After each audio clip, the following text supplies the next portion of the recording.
Welcome back. We are going to continue our study in the Epistle of Paul to the Romans, chapter 14. We started the last section focusing on judgment, what judgment is, what it means to judge, how we are to judge according to the word of the Most High. And so we went and we studied what it means to judge, not how the Most High, through his Messiah, Yahushua, teaches us as Hebrews to deal with each other in terms of judgment, in terms of those who are in the assembly with us, worshiping with us, and in terms of how we deal with things like holidays or how we eat or what we eat among each other. Again, it's us dealing with each other. And that's what the Bible focuses on. It's the Hebrews dealing with other Hebrews. It's Messiah, when he came, the four Gospels was Messiah's life as he lived it. And Messiah lived his life among Hebrews. Yes, there were other populations. There was Romans. Yes, there were Romans there. There was some Greek.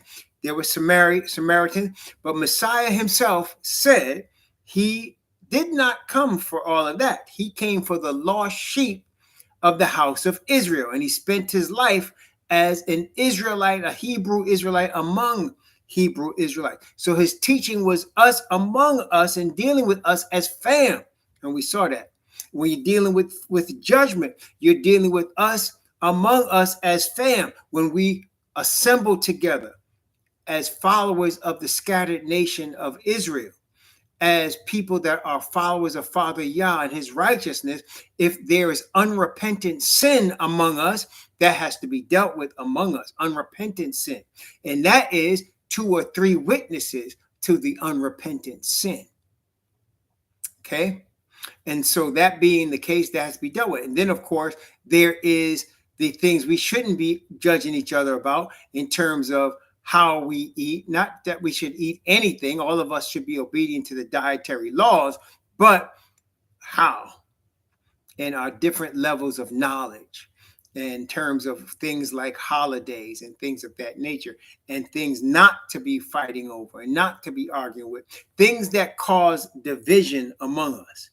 Okay, so, and we'll deal more with that now. So this time, this part of that chapter, we're dealing with worship and judgment, And in fact, as normal, which is very normal with the Apostle Paul, which most people don't realize, is the Apostle Paul most is basing his teachings on the Old Testament.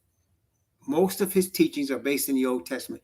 And he quotes a lot in all of his writings, the Old Testament. He quotes it a lot. And so he's going to do that again here as we're going into chapter 14. Again, please, we're looking at the King James Version of the Bible, the 1611 King James. Now, the thing is about the King James Version of the Bible that you will hear me say the word God is written in this. The word God is not a name of the Most High. In the Greek, it's Dios. It's Dios, which is it's a generic term for anything that's worshipped. And then in the Hebrew, it's Al, which some say Allah, but it's Al, which is a title of the Most High, but not his name. And so you will hear us use his name, which is Yah, short for Yahweh. You will hear us use the name of Messiah, not Jesus, because there was no J's when this book was initially translated. There was no J's in the English language, and there is no J's in the Hebrew language. Matter of fact, there was no J's in a lot of even the Germanic languages didn't even have J. You have a lot of people, even the Germanic languages from which you get English and Spanish, didn't have J either. That came later, a lot later, like about 400 or 500 years ago from today, you got the letter J. So with that understanding, the translators of this book did not originally have J in there. When you look at the original King James Bible, it would have Yah or Yeh in there. It would use an IE to make that Yah sound, but it would not use J. There was no J in this Bible. Okay, that came later. When they revised the translation, they put J's in here. It wasn't always there. So with Jesus Christ, we do not say Jesus Christ as a practice. We say Yahushua, which is his true Hebrew name. Somebody might say Yeshua, because that's how they are convicted, or Yahushua. There are people that use that also. That's fine.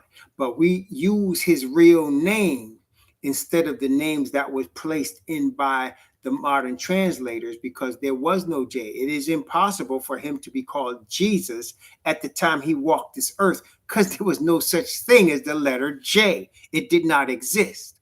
So when Paul is talking about calling on the name of Jesus, we know from our awakened understanding that it's not with the J, Jesus. It's not.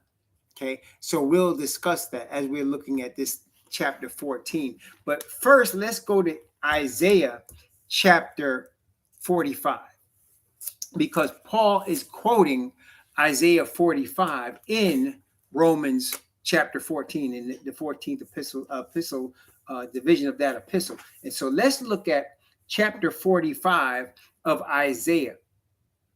And let's look at it in its entirety, because again, Isaiah is a Hebrew Israelite prophet. He's of the southern kingdom of Judah. Okay, and so when he's giving prophecy, his focus is on the Hebrew Israelite nation of Israel, that, or Yisrael, Yashar'al, depending on how you want to say it, but it's on that nation. His prophecies are based on that nation. They're not based on other nations. The promises of his prophecies are not to other nations. He talks about Gentiles coming to the Israelite nation and the promises to them. That's in Isaiah as well. But his promises of the word that he's being prophesied by the Father Spirit is based on the nation of Israel and the chosen people, which today we call them former slaves. Former slaves. Okay, that's who his promises are based in. So let's take a look. Isaiah chapter 45, and he's going to prophesy about a man named Cyrus that hadn't been born yet. He's going to prophesy about Cyrus, and Cyrus hadn't been born yet. But Cyrus is a sign of the coming Messiah. So let's talk about Isaiah chapter 45. I'm going to start from verse 1, and I'm going to read down to verse 7. Isaiah 45, 1 to 7. Thus saith Yahweh to his anointed, to Cyrus, whose right hand I have holden, to subdue nations before him. And I will loose the loins of kings, to open before him the two-leaved gates, and the gate shall not be shut. I will go before thee and make the crooked places straight. I will break in pieces the gates of brass and cut in sunder the bars of iron. I will give thee the treasures of darkness and the hidden riches of secret places, that thou mayest know that I, Yahweh, which called thee by thy name, am the Most High of Israel. For Jacob my servant's sake, and Israel mine elect, I have even called thee by thy name. I have surnamed thee, though thou hast not known me.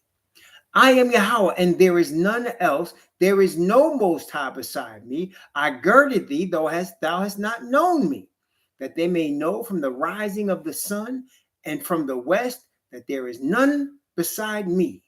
I am Yahweh, and there is none else. I form the light and create darkness.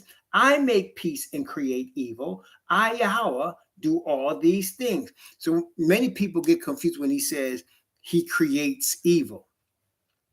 What does that mean? That means he brings light and he also brings calamity. That word is calamity. He brings calamity. He brings disaster. So he's not only a God of light and truth, but he can also and will also bring destruction and disaster. He does all that. Okay. And there is none else. And again, just like we saw in chapter 44, where he says, is there another God beside me? I know not any. He's saying the God of Israel is the only true God. There is none else. And he said it. And he's talking about Cyrus, who let me show you how that prophecy ended up in Second Chronicles chapter 36. This is the prophecy of and this is the man that was prophesied about before he was even born. And here you go. And this again is the sign of this book being a special book. It's the gift of prophecy that makes this a special book. And I'm going to read Second Chronicles 36, verses 22 and 23. Remember, he was talking about Cyrus, right? Second Chronicles 36, verses 22 and 23. Watch what it says here. This is after the captivity.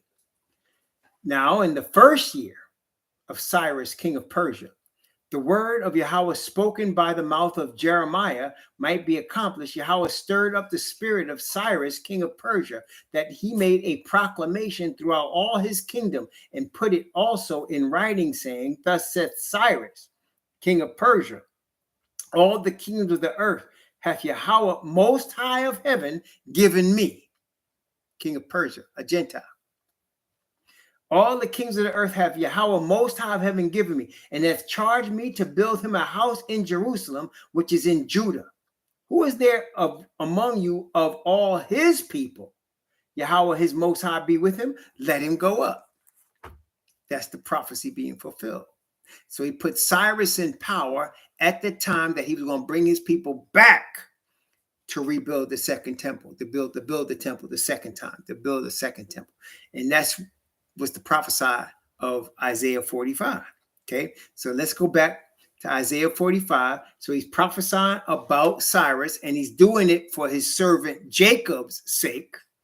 He's prophesying about Cyrus for his servant Jacob's sake, Isaiah 45. Let's continue. I'm going to start at verse 8. We finished at verse 7. I'm going to go from verse 8 down to verse 13. Drop down, ye heavens, from above, and let the skies pour down righteousness. Let the earth open, and let them bring forth salvation, and let the righteousness spring up together.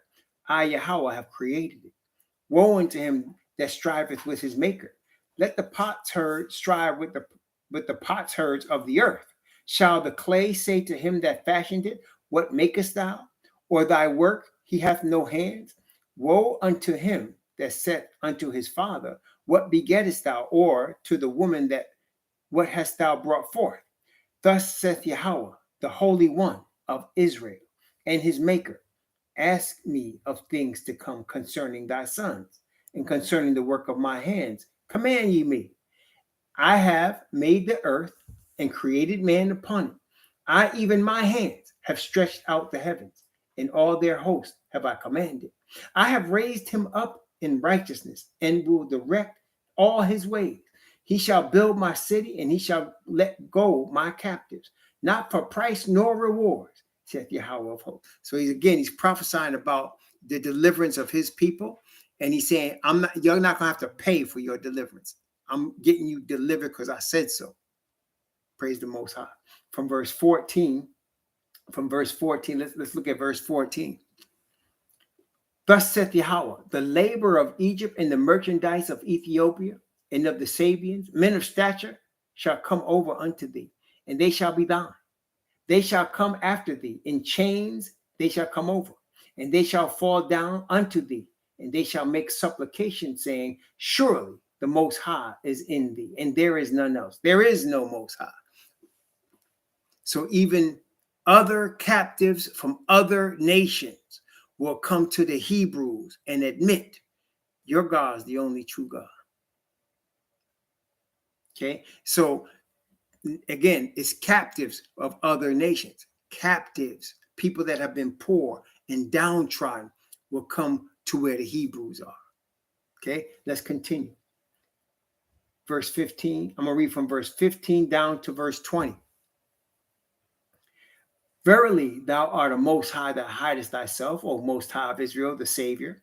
They shall be ashamed and also confounded, all of them. They shall go to confusion together that are makers of idols.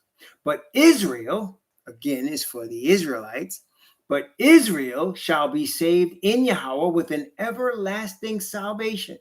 Ye shall not be ashamed nor confounded, world without end.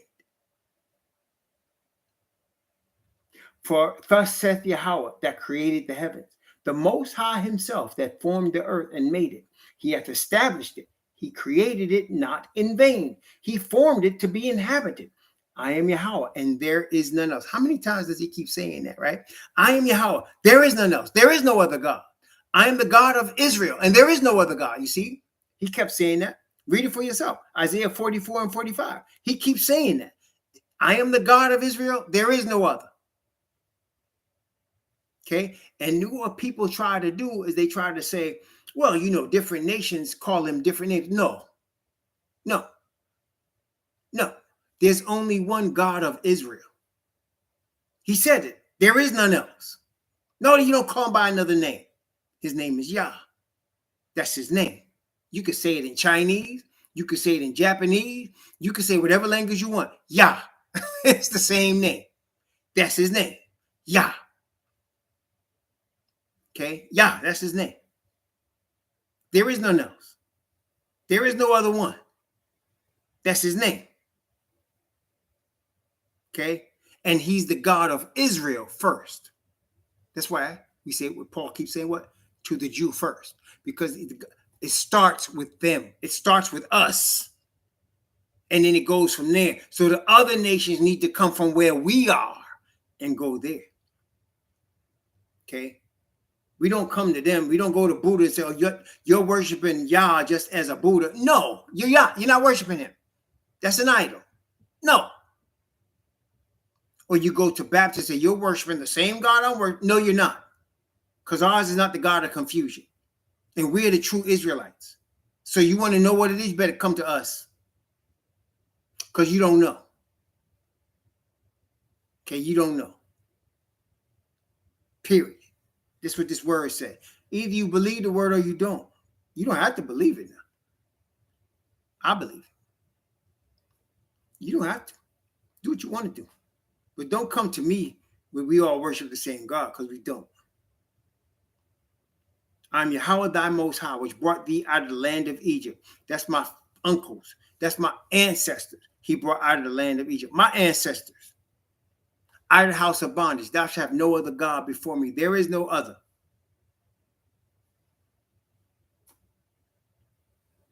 You understand? Period. End of story. Let's keep reading. Let's see. Verse 18. For thus saith Yahweh that created the heavens, the Most High himself that formed the earth and made it. He hath established it. He created it not in vain. He formed it to be inherited. I am Yahweh, and there is none else. I have not spoken in secret in a dark place of the earth. I said not unto the seed of Jacob, seek ye me in vain. I, Yahweh, speak righteousness and declare that things that are right. Assemble yourselves and come near. Draw near together, ye that are escaped of the nations, that have no knowledge, that set up the wood of their graven image and pray unto a God that cannot save. He said, assemble yourselves and come and draw near together from the nations that you're recognizing. You're praying to a God that cannot save. He said, come. You that come from the nations, you that escape. And he said earlier, remember he said those that come from these other nations, he named all these other nations. He said, you come in chains and you shall come over from Ethiopia and Egypt. And you're coming from all these other nations and you're escaping because you're recognizing you're praying to a God that cannot save. Praise the Most High. Come to the God of Jacob is what he said very plainly here. Let's continue. Verse 21. Tell ye and bring them near. Yea, let them take counsel together. Who hath declared this from the ancient time? Who hath told it from that time? Have not I Yahweh? And there is no God else. How many times he got to say it, brethren? He said, there is no God else beside me. A just God and a Savior. There is none else beside me. There is none else. And he's the God of Abraham, Isaac, and Jacob. And he says there is none else. And he also says, as we know, you only have I known Abraham, Isaac, and Jacob. You only have I known of all the families of the earth. I've only known you. I have not taught my statutes and judgments to any other people, only you. No other nation has heard my voice, only you. That's the truth, man. That's the word. Only one people have ever heard his voice. Only one people have ever received his truth of his covenant. Only one people he ever called. Thank you, Akawambaya. Yep, only one. There is none else. And he's inviting all the people that have been oppressed in other nations. You've been oppressed by your cousin's system. You've been oppressed by your cousin's gods. Come to the Most High from those places. He is righteous and he is truth and he's the only true God. There is none other. Okay? There is none beside me, he says. Verse 22, look unto me and be ye saved, all the ends of the earth. I am the Most High. There is none else. I have sworn by myself. The word is gone out of my mouth in righteousness and shall not return, that unto me every knee shall bow and every tongue shall swear. So, brethren, when it's all said and done, even Asatan himself is going to bow to the Father. There's going to be an acknowledgement of who the only true God is. It's going to be drawn even out of the guilty. They're all going to do it. Now, for most of them, obviously, it's going to be way too late. There's not going to be any redemption for them, but they're going to bow and acknowledge the victor. You see, brethren, in every war in ancient times, the losers bowed to the winners. Today, in the common era, today what they do is they sign a treaty acknowledging they have lost, right? So the losers sign a treaty saying you have beaten us. And they agree to certain conditions that the victors set. The victors set the condition. At the end of World War II, Germany signed, their leaders that were left at Nuremberg, they signed conditions of peace acknowledging we lost this war. And one of the conditions was the United States would keep military bases. See, in the Bible, they call it garrisons. They would keep military bases, which they have to this day in Germany. You ask somebody that joined the army, have you ever been stationed in Germany? Have they ever talked to you about being stationed in Germany? Do you know why? Because we have military bases in Germany. Why? Because we whooped they behind, or should I say the United States, not we. The United States government whooped they behind in World War II. And as part of their agreement of peace, they said, okay, you can have bases here. The same reason we got bases in Italy, Spain, France, England. We got bases in all those places. The United States got military bases. I should keep saying we, I shouldn't say that. The United States has military bases in all of those countries. In Okinawa, Japan, same reason. In the Philippines, same reason. The United States has military bases in over 100 countries, mostly because of World War II. At the end of World War II, the United States was the big winner of World War II. It advanced and won more than any other nation as a result of World War II. And so that's why, according to prophecy, they were spread into all the nations but garrisons. And that's common. So when the Father sends Messiah on a white horse to take control of the planet Earth, and that's what he's going to do. He's going to subdue it. He's going to overcome it. And you notice what they said? It says here, it says, where was it? It said, man, where did I read that? It said he said, you're going to break in pieces the gates of brass and cut asunder the bars of iron. That means their defenses will not be able to withstand the coming overthrow of the world government.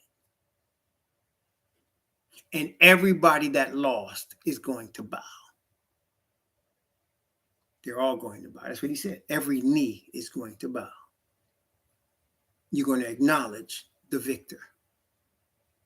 You're going to acknowledge you lost. You played the game and you lost. Okay, so that's what he's talking about. Surely shall one say, let's go from verse 23 down to verse 25, Isaiah 45. I have sworn by myself, the word is going out of my mouth in righteousness and shall not return, that unto me every knee shall bow, every tongue shall swear. Surely shall one say, in Yahweh have I righteousness and strength. Even to him shall men come, and all that are incensed against him shall be ashamed. In Yahweh shall all the seed of Israel be justified and shall glory. Justification by faith. In Yahweh shall all the seed of Israel be justified, be declared innocent, and shall glory.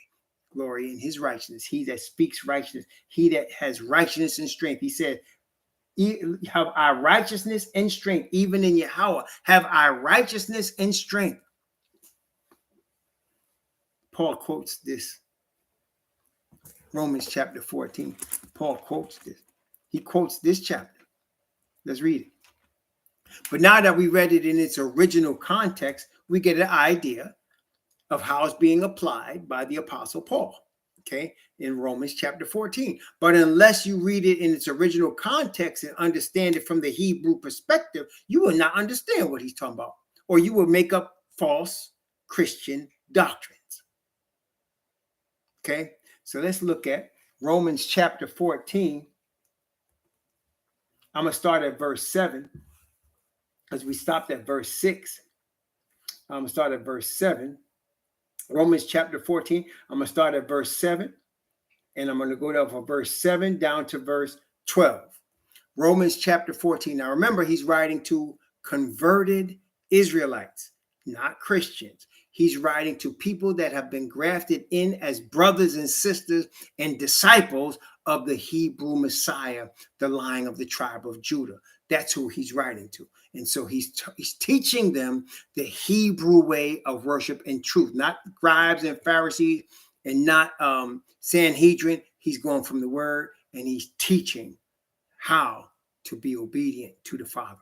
And so here we go. And he's using, of course, the Messiah who Father sent to be the appropriation or appreciation for sin, to be the substitute and high priest. And he's teaching us about him and how to get through him to the Father. Okay, here we go. In Romans chapter 14, beginning at verse 7, I'm going to go from verse 7 down to verse 12. For none of us liveth to himself, and no man dieth to himself. For whether we live unto Yahweh, or whether we die unto Yahweh. Whether we live, therefore, or die, we are Yahweh's. For to this end Messiah both died and rose and revived, that he might be the master both of the dead and the living. But why dost thou judge thy brother? Or why dost thou set at naught thy brother? For we shall all stand before the judgment seat of Messiah. For as it is written, as I live, saith Yahweh, every knee shall bow to me, and every tongue shall confess to Yahweh. So then, every one of us shall give account of himself to Yahweh. So he's saying, don't judge your Hebrew brother. All of us are going to be judged. Judgment begins at the house of Yahweh. So all of us are going to be judged. Don't falsely judge your brother, because you're going to be judged by that. Don't falsely judge your brother. And he said, every knee is going to bow. Everybody's going to bow. He just quoted what we just read in Isaiah chapter 45. Everybody's going to give an account of himself to the Father. Now, if there's sin on us, we're lost. Okay, notice what it says here in Revelation chapter 20. Revelation chapter 20. Revelation chapter 20. I'm going to read Revelation 20 from verse 12 down to verse 15. Actually, from verse 11 down to verse 15. Revelation 20 from verse 11 down to verse 15. And I saw a great white throne, and him that sat on it, from whose face the earth and the heaven fled away, and there was found no place for them. And I saw the dead, small and great, stand before Yahweh, and the books were opened. And another book was opened, which is the book of life. And the dead were judged out of those things which were written in the books according to their works. And the sea gave up the dead which were in it. And death and hell delivered up the dead which were in them. And they were judged every man according to their works. And death and hell were cast into the lake of fire. This is the second death. And whosoever was not found written in the book of life was cast into the lake of fire. So if you're not in the book of life, you're lost. If you have sin on you, you cannot be in the book of life. In order to not have sin on you, your sin must have been forgiven. Your sin must have been atoned for. If you're judging other people that are your brothers falsely, you are committing sin. And since we don't know, unless we're witnesses, we don't know how we judging our brothers and sisters in the Israelite faith, those that of the faith of righteousness, trusting in Father's righteousness, repented sinners like ourselves. Be careful, because if you have sin on you, you cannot be saved. Be careful. Repentant sinners among the brethren now. We're not talking about the heathen. Heathen are judged already. And we're not talking about people that are bloodline Hebrews that are living like heathen. They judged already. We're talking about awakened Hebrew that understand who we are. We're talking about Gentiles that understand how you're grafted into the Hebrew Messiah. We're talking about those of us that are following the word of the Most High by faith through the Spirit. Be careful. Because how we judge each other is how we're going to be judged. And all of us are going to be judged. And if we judge inappropriately and we're unrepentant, we're going to have a problem. Okay? We're going to have a problem. The heathen judged already. And all of the people faking it, they done too. The ones that matter are the repentant ones. I know that sounds harsh, but the Most High don't care about unrepentant sinners. No, he don't. He cares about the repentant ones. So if you're a repentant sinner, he's looking at you. He knows you by name because you're belonging to him. Repentance means you're moving away from the God of this world, Asatan. Okay? You're moving toward the God of light and truth, because in order for us to be repentant, the God of light and truth is bringing us to himself. So be careful how you judge your brothers and sisters. Be careful. I'm not saying you can't do it, because we saw Paul and them do it in 1 Corinthians. But you got to be careful, and you got to have witnesses. You got to approach it carefully. You got to approach your brother one-on-one. Isn't that what Messiah said? If you got aught with your brother, leave your gift at the altar and go and talk to your brother. And it also says in the mouth of 2 or 3 witnesses. So if you saw something and you want to talk to your brother, you should bring witnesses with you. You should bring others to witness your conversation. And then he said, once you've seen it, he said, if he don't stop what he's doing, remember what Messiah said? Let him be as the heathen or as the publican. Leave him alone. But be careful how you approach your brothers, because all of us are going to be judged. Okay? All of us are going to be judged. Don't just be an accuser of the brethren. That's a very thin line, brethren, between being an accuser of the brethren and counseling a brother that you think might be in trouble. Very thin line. And don't worry. You can, I'll tell you a quick story about this. There was a suspect brother around us one time. This is when we was all Christians. Okay. And I was suspicious of the brother. And in response, I was the treasurer of that church at that time. He tried to accuse me of stealing money.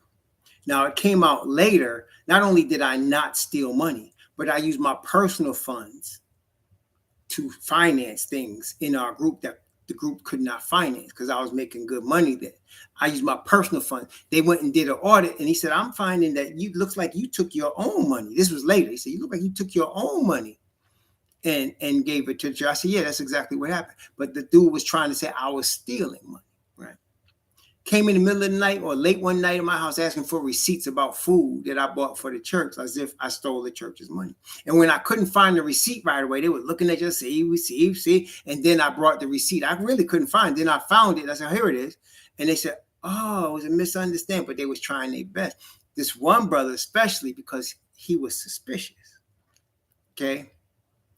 So then I had a dream. We were going to have a meeting. I mean, we really were going to have a meeting the next day, but that night, the night before the meeting, I had a dream.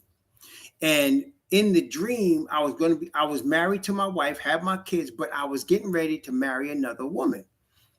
And everybody, like the woman's family, was giving me money. I was meeting her brothers, and I was like, something's wrong. This is not right in the dream. And then a limo pulled up, and the bride got out with all white, and guests were coming in because we were getting married in a house. It was her father's house, and people were coming in. One of the people that came in was my wife. And I said, Mommy, what are you doing here? What's going on? I said, this cannot happen. And in the dream, she said, no, I want to wait and see what happens. I said, no, we can't wait and see what happens. This is not right. And then the dream ended. And what it was is we as a group were marrying in or connecting with something or someone that we shouldn't. And I woke up and I knew what the dream meant. And so we had the meeting. And at the meeting, he showed his colors. Everybody saw it. And everybody said, oh, man. See, it was exposed. And that's what I'm saying to y'all. What we need to do is pray to the Father. He will always show us. The Spirit will let it be known. You don't think Messiah knew who Judas was? Did he not? Didn't he say, I have chosen you 12 and one of you is a devil? And the Bible says he knew from the beginning who the traitor was. And when they list the names of the disciples, they say Judas Iscariot, who was the traitor. He already knew who he was. That didn't surprise Messiah. Yet Messiah did not say to the rest of the disciples, don't trust this one. In fact, he gave him the money to hold and knew he was a thief. And later, Judas hanged himself. And brothers and sisters, Judas will always do that at the end. All we need to do, as the Messiah did, is focus on the Father, on his Spirit, on his grace. Focus on obedience to him. Focus on doing what the Father tells us to do. As Messiah said, I do all things that the Father asked me to do. That's what we're supposed to do. Judas will always hang himself 100% of the time. Always. You can see him. Now, if two of you witness him, you got to call it out in the mouth of 2 or 3 witnesses. But if only you see it, you could talk to Judas one-on-one and you could bring a brother to witness, but then you just leave it alone. It'll come out. It's like if a man's a rapist, right? And he's been arrested for rape and he declares, I didn't commit the rape. I'm not a rapist. And you get him and he's found not guilty. If he's a rapist, guess what? He'll be brought back in for rape again. If he's a rapist, it's going to be brought back. You're going to say, oh, he's accused again. Or a dude that's a child molester. I'm not a child molester. Well, how come you've been accused by 5 different kids at 5 different times? See, they're going to keep doing what they do. Because if you're an unrepentant sinner, Satan controls you. He has dominion over you and he controls you and he owns you. And you're going to keep doing what he wants you to do. When you belong to the Most High and you're repentant, sin shall not have dominion over you. That's the word. It'll always be made manifest. And Judas never wins. He always falls 100% of the time. He might think he's getting over. Judas always thinks he's getting over. Otherwise, he wouldn't be trying to do it. But at the end, he ends up like his master, hung up on a tree, himself, dogged, destroyed. And Satan is going that direction. He's going to be destroyed at the end. Okay? It always happens. So as Israelites, our goal is to glorify the Father. And when we're in assembly, the goal is to have the Father's Spirit heavy among us. As we want each of us to have the Spirit on us, we want the Father's Spirit heavy among us, right? That Father's Spirit will expose anything that's not of it. Trust that. The Father's Spirit will always expose anything that's not of it. You know, don't worry about it. And Messiah didn't worry about it. Okay, Messiah didn't worry about it. And we don't either. It'll be exposed. Okay, it'll be exposed. Praise the Most High. Let's continue. So he shows at verse 12, all of us are going to have to give an account to the Father. And Messiah is a Father's pointed means of judgment. That's why he said here, all of us shall give an account. Where is it? judgment seat in verse 10. He said, for we shall all stand before the judgment seat of Messiah. But if you look at Isaiah 45, it doesn't say that. It says Yahweh's judgment seat. And he quotes that here where he says, all of us shall, every tongue shall confess to Yah. As I live, every knee shall bow to me and every tongue shall confess. So Messiah is going to represent Father as at the judgment seat. So you're going to stand before Messiah's judgment seat when Messiah is doing it on behalf of the Father. Okay. So Messiah is going to be judged. All judgment is committed to Messiah. And that's for two reasons. Number one is to show everybody who Messiah is. Because Satan's been degrading, misaligning, misrepresenting him to show who he is. He's the appointed means for the Father. Number two, because it's going to be his kingdom. He's going to be king of the earth. It's going to be his kingdom. Father's giving him the earth. That's the Messiah. The earth, the whole world is going to be Messiah's kingdom given to him. Yeah, prophet, priest, and king. So because of that, you're going to stand before him. And he's not no European Messiah either. And you're going to stand before him. See, all you MAGA people, better watch your back. Watch what you're doing. White Jesus is not going to save you. He's not going to save you. You're going to stand before him, and he's going to be a brown man. You're going to stand before a brown Jesus. Yeah. Watch what you're doing. Watch what you're doing. Okay. And he's not going to have it. He's not having it. How many, I didn't know? No, he's not having it. He's not having it. All right. He's not having it. And every knee is going to bow. Every knee is going to bow. Satan himself is going to bow and acknowledge who the victor is. Satan himself. And every knee is going to bow. Praise the Most High. That's coming. See? Praise the Most High. All right, let's continue. Let's go to verse 13. From verse 13 down to verse, I'm going to read from verse 13 down to verse 17.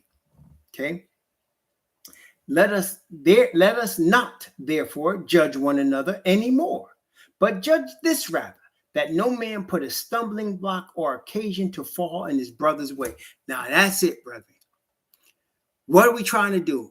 We're trying to edify each other. We're trying to help each other.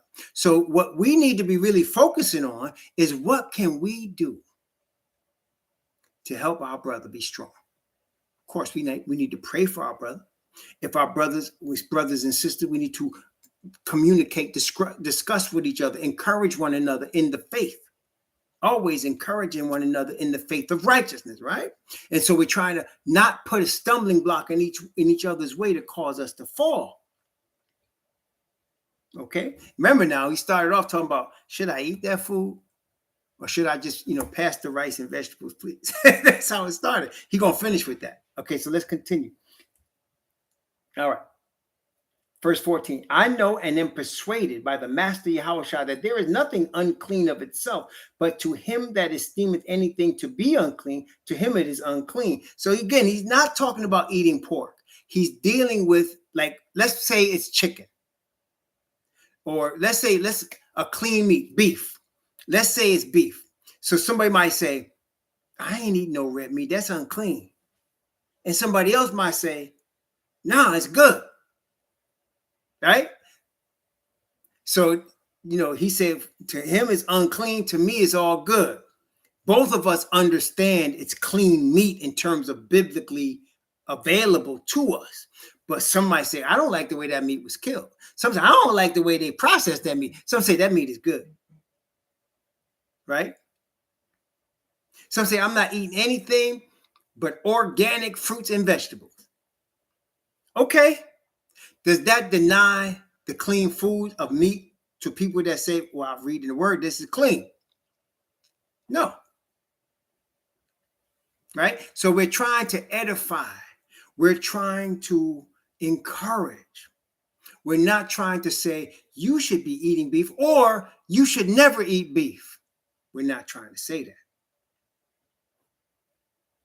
The Bible is clear about what the dietary laws are, right? But we have to be also balanced in how we approach each other in these areas. So he's saying here, look at this. I'm going to go from verse 14 again, and I'm going to read verse 15. I know and am persuaded by the master house that there is nothing unclean of itself, but to him that esteemeth anything unclean, to him it is unclean. But if thy brother be grieved with thy meat, now walkest thou not charitably. Destroy not him with thy meat, for whom Messiah died. So if somebody is really having a problem, brother, please don't eat that. Come on, man. Okay, when I'm in your presence, we won't have it. If you're coming over and you really have a problem with my beef, I'm not going to have it. Okay? For your sake, I'll eat the fruits and vegetables today. Okay? Now that's love, right? That's real love right there. If you ask the brother, he said, listen, man, I don't even want to come in your house because you serving stuff that I can't eat. I don't want to eat that stuff. Okay. We won't eat.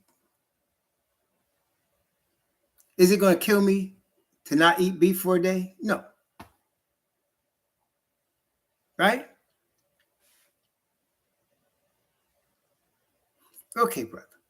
Okay, you have a problem with that? Okay, listen. We won't have it. Okay, notice what he says here.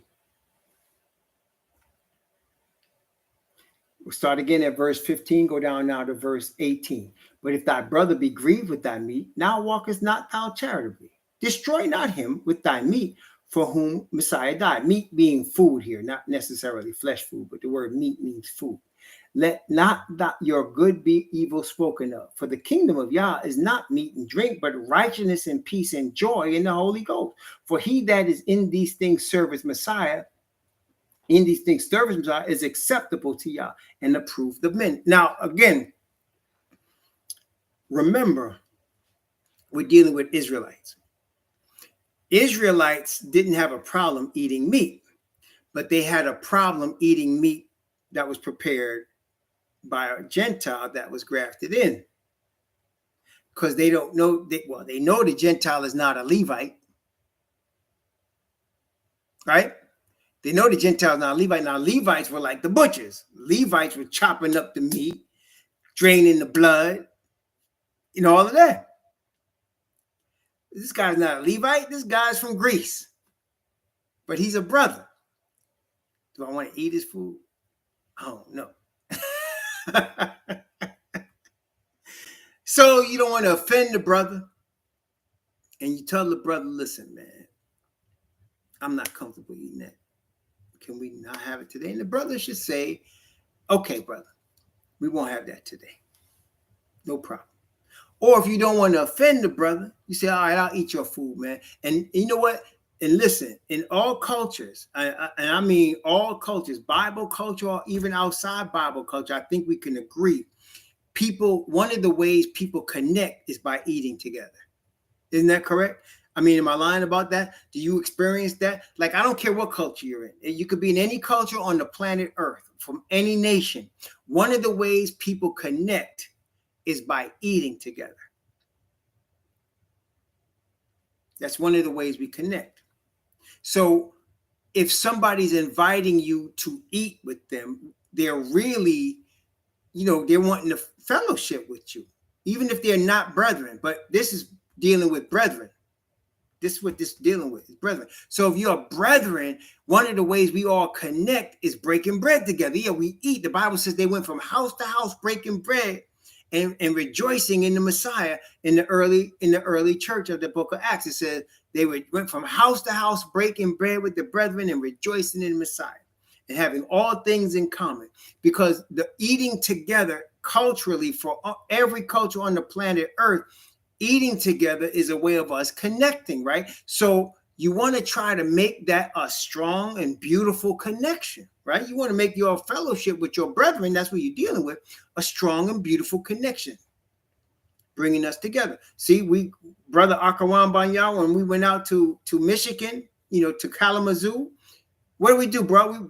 He and his wife really went all out for me, almost embarrassingly. They went all out and made some delicious food. He had it all prepared in there, and they had worked hard, put their hard-earned money into this food. So I was going to eat the food because I wanted to connect with them. I'm going to eat with y'all. We're going to connect together, right?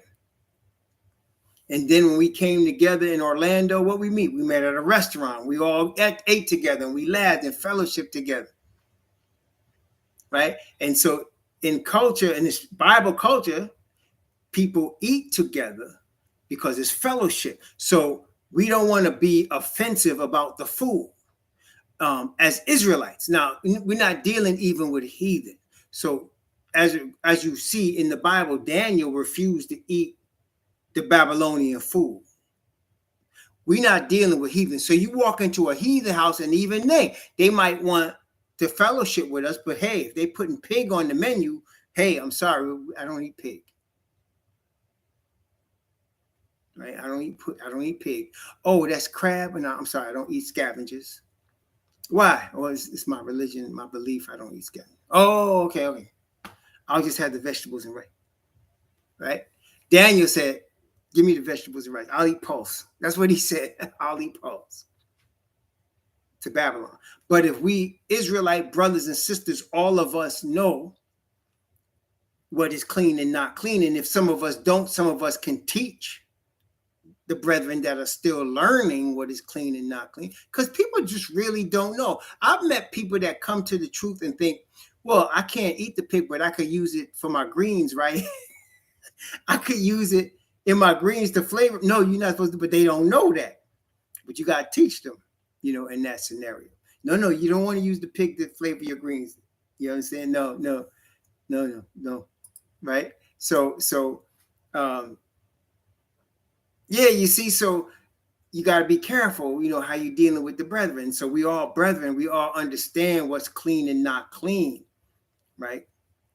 Yeah, so see, yeah, so, right. So you got it, but it's all of us fellowshipping in the spirit of connecting together in the Father's spirit, and the food is just a means by which we do that. And that's why he said, the kingdom is not meat and drink, but what he said, the kingdom is not meat and drink, but it's righteousness, peace, and joy in the Holy Ghost, or in the Father's spirit. That's the Holy Ghost. It's the Father's spirit. So that's what we want, the righteousness, peace, and joy. And we enjoy it by coming together over a meal. And so we have to be careful how we deal with each other in the meal, right? Be careful how we deal with each other. Like my wife is good. Like when we having a bunch of people over, she'll have some vegetarian stuff, and we'll have stuff that's not vegetarian, right? We have stuff that a vegan might eat and stuff that's not vegan. We always do that when we have fellowship meal at our house, okay? Because we were vegans for 20 years, and now we're not vegan. But my daughter is still vegan. So when we eat and we want my daughter to eat with us, obviously, we make vegan parts, and we have other people that may be vegan or vegetarian. We make the food that's vegetarian friendly or vegan friendly. And then we might have something on the grill, for the people that's not vegan, right? So you got to be amenable and sensitive to everybody's palate when you're having, your get-togethers. Right? You got to be sensitive. You don't want to offend anybody, and you don't want nobody to be offended by the food. So if I'm coming to your house, you're coming to my house, you're not going to just see, all kind of racks of lamb, and that's all you got to eat. No, you're going to have some vegetables and some fruits, and you're going to have some things that a vegan might eat or a vegan might want to eat, and then you'll have stuff that somebody that's not vegan want to eat. You got to, be careful, because in the nation, there's both of us. And the idea is not the food, it's the what? Fellowship. Okay? The idea is the fellowship. Okay? And that's how you in the modern way we're dealing with this. Okay? And in Romans chapter 14,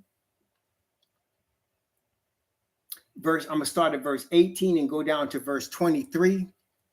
For he that in these things serveth Messiah is acceptable to Yah and approved of men. Let us therefore follow after the things which make for peace, peace with each other as brethren, right? Let us follow for things that make for peace, and things wherewith one may edify another. For meat destroy not the work of Yah. All things indeed are pure, but it is evil for that man who eateth with offense. It is good neither to eat flesh, nor drink wine, nor anything whereby thy brother stumbleth, or is offended, or is made weak. So we're brethren, and in the midst of us is a former alcoholic. Do I want to serve wine?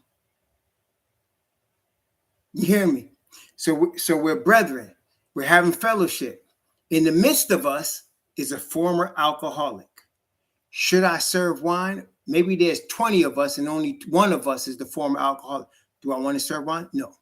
I don't want to serve any alcohol if a former alcoholic is there. I don't want no alcohol there. Okay. I might say, oh, I could drink wine. I have no problem with wine. But my brother is a former alcoholic. One drink of that wine and I could mess him up for the next 20 years or for life. Okay, so you don't serve it then. And my wife and I, again, we've been in this scenario. We have wine in the cabinet, but if I know a brother that's been a substance abuser or alcoholic is there, we don't pull out the wine. It stays in the cabinet. Okay, stays in the cabinet. If I know everybody there is not in that vein, like there's no alcoholics, no drug abuse, oh, okay, we can pull out the wine. But you got to be careful with that. You don't want your brother or your sister to stumble because of what you want. See? You don't want your brother or sister to stumble because of what you want. All right? All right. Praise the Most High. All right. Verse 22. Hast thou faith? Have it to thyself before Yah. Happy is he that condemneth not himself in the thing which he alloweth. And he that doubteth is damned if he eat, because he eateth not of faith. For whatsoever is not of faith is sin. Yeah. What does that mean, doubteth? That means I'm going to put the alcohol out there. I don't care. Drink it or don't. Don't do that. Don't do that. You're making your brother to stumble. Don't do that. Don't do that. See? And so that's how we have to. This is a great chapter on fellowship and how we dealing with each other, especially those of us new to the faith of righteousness that may not understand all of the things of dietary law yet, right? You don't know yet. You just received the faith of righteousness. You just received a Messiah and you understand that you're an Israelite, but you may not understand all of those things yet. Got to be sensitive to that. As brethren, got to be sensitive to that. Okay? Praise the Most High. Praise the Most High. Praise the Most High, yeah. I hope that you were blessed today as we studied Romans chapter 14. That's Romans 14. Then next is Romans 15. We got like 2 more chapters left, 15 and 16. And so praise the Most High. Yeah, it's always seek to edify the brethren. Always seek to be a blessing to your brothers and sisters as much as you can, especially as, when it comes to food, eating, because again, that's part of everybody's culture. All of us connect over meals. That's how we connect, right? So we connect over meals. And as Israelites, again, we're no different. We connect over meals. So you want to be careful of what you're serving, who's going to be there, what they may or may not eat, things like that. You want to be careful. Praise the Most High Yah. We want to be sensitive to our brothers and sisters. And be a blessing as much as we can and be at peace with each other, because again, the focus is righteousness, peace, and joy, isn't it? When we come together, I know whenever me and the brethren come together in the flesh, it's always righteousness, peace, and joy. We have that. It's always a blessing there. Okay. Yes, exactly. It's food is very big around the earth. It's the thing that draws everybody in a fellowship is food, right? So you want to be careful about what you're serving. Okay, don't serve stuff that's going to kill people. Praise the Most High, yeah. All right. May the Most High bless you and keep you. May he cause his face to shine upon you and be gracious unto you. And may he lift up his countenance upon you and give you peace. Shalom.